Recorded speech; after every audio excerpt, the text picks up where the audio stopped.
it's Stephanie, and welcome back to my channel. Today I'm going to do a rapid July wrap up. In July, I read 27 books in a total of 9,214 pages.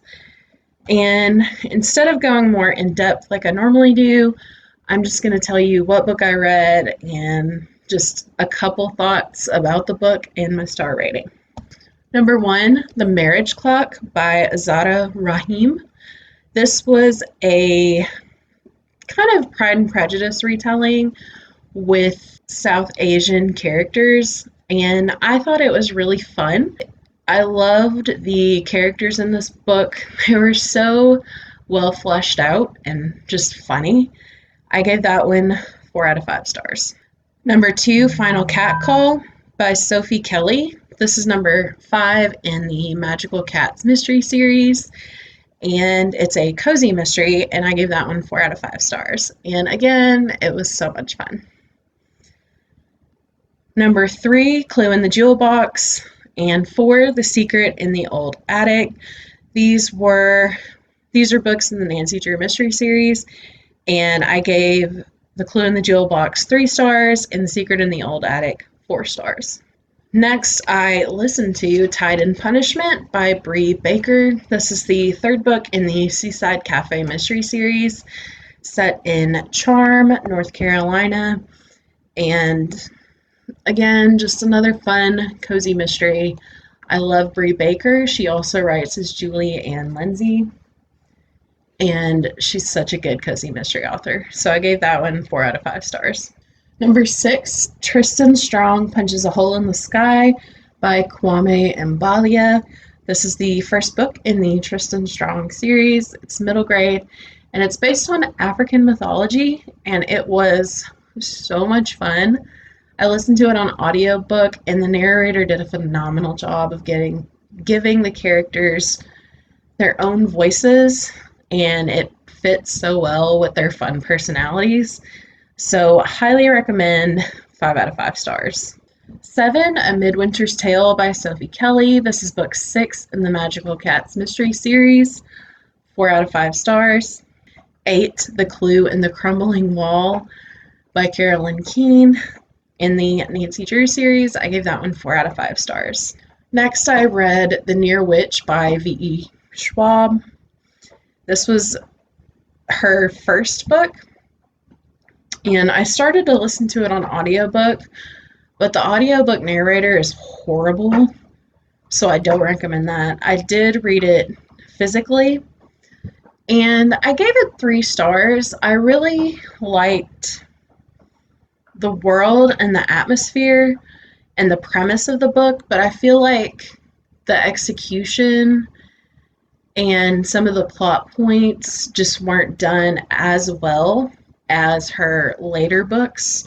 You can definitely tell it was her first novel. I did enjoy it. I liked my time reading it. It just wasn't my favorite of her books. Number 10, The Clue in the Old Album by Carolyn Keene, 3 out of 5 stars.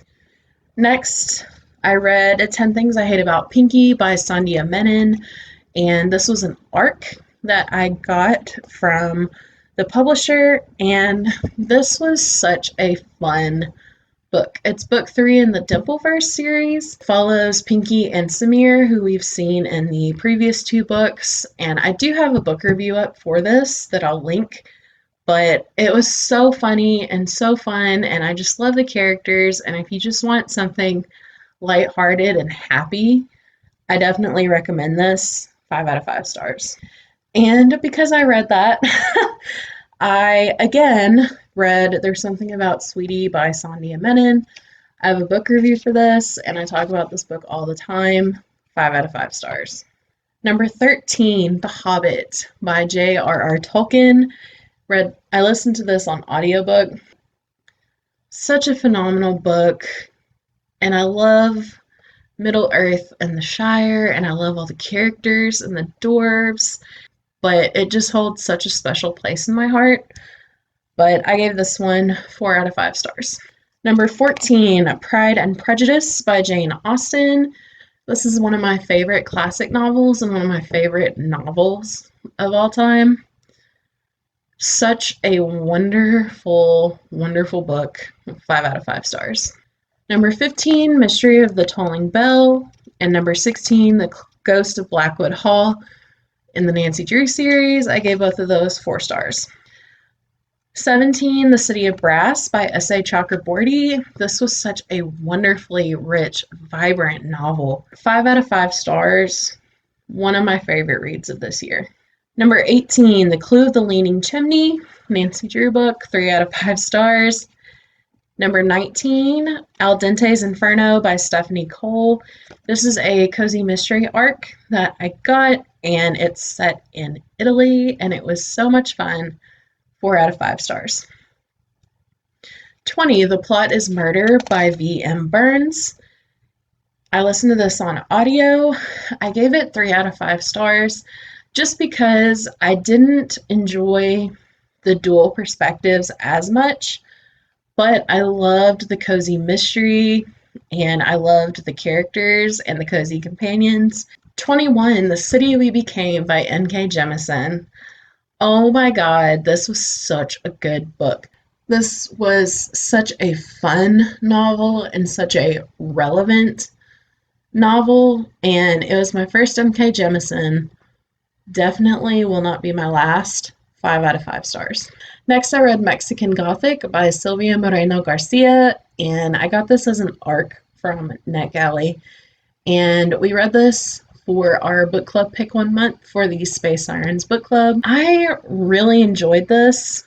I just love her. I love the way that she writes atmosphere and characters, and it was very well paced.